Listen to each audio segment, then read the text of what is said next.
Tell me one toughest moment when you felt like giving up, or did you at all? So actually, I never felt like giving up, to be very honest and straight. But I think there were taxing moments in terms of where, there was a lot of exhilaration in terms of what was taking. There was a lot of anxiety which was there in terms of what's going on in the market. And yes, I think overall we were strategizing and re-strategizing in terms of how do we really get into this game far more strongly given our strengths which have been for years to that extent. So yes, there were anxious moments in terms of what we were seeing, but I think we stood firm to our basically strategy and seeing in terms of how do we navigate through this entire storm which is coming. But tell me, this is not the first time you faced competition. What was so different about the last competitor who joined the paints industry as opposed to what has happened in the past? So when we look at it across, when you see over the years, what you said is right. We've had lots of competitors coming in and a lot of MNCs coming in to that extent, which is there. So we had Sherwin-Williams, which came in earlier. We have Jotun, Nippon, and so on and so forth. I think the difference here was that someone came and tried to basically look at, doing a very disruption by looking at a scale which was very, very big in terms of the sense. And someone possibly we felt that were not really bothered about the money they were burning in the sense in terms of what was going in the market. So I think it was what we saw that there was a certain scale, there was a certain possibly ambitiousness from a point of view of really kind of disrupting the market from the point of view of the way they were kind of coming and so on and so forth. So I think it was more from the point of view of the scale in terms of what we saw it coming and the fact that there was someone in the market who was really burning the money and not really bothered in terms of how will it kind of go in future. Yeah. So would you say that is the biggest threat, the scale?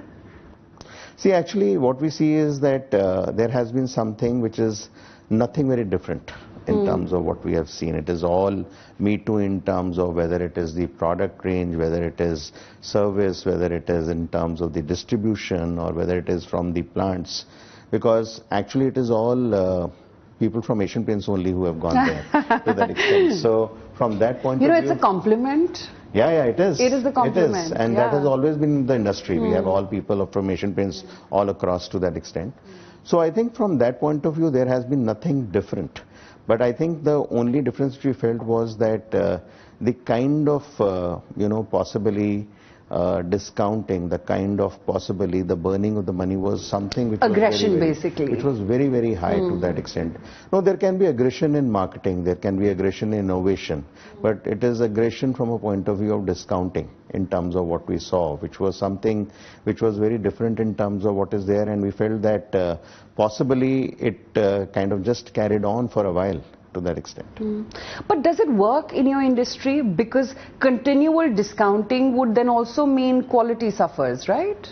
Or does it not? I'm just trying to understand this better. So actually I think that's a good point, because today if you look at it, our industry is not like an FMCG, okay?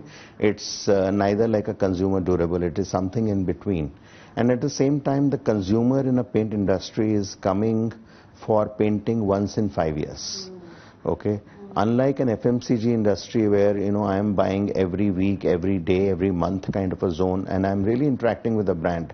So therefore, I think the difference in this industry, which I see, is that unless you have the capability of building the brand over 10 years, 15 years, 20 years, it is very difficult for someone to really survive in the market, because your instant discounting, instant pricing will get you the current customer.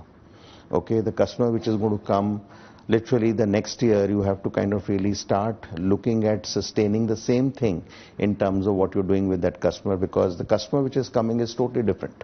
So I think it's a very unique industry from that point of view, and therefore I think the name of the game in our industry is sustenance. Name of the game is really building the brand and looking at consistency in terms of your actions, in terms of what you're able to bring over a number of years to that extent. So I think industry per se requires a lot of patience. It requires a lot of resilience in terms of what you need to kind of show. And therefore, whatever you do in the industry, one has to be very careful that from a point of view of medium to long term, you are able to really sustain your actions in terms of what you are taking to that extent. That is the only possibility that you will really survive in the industry.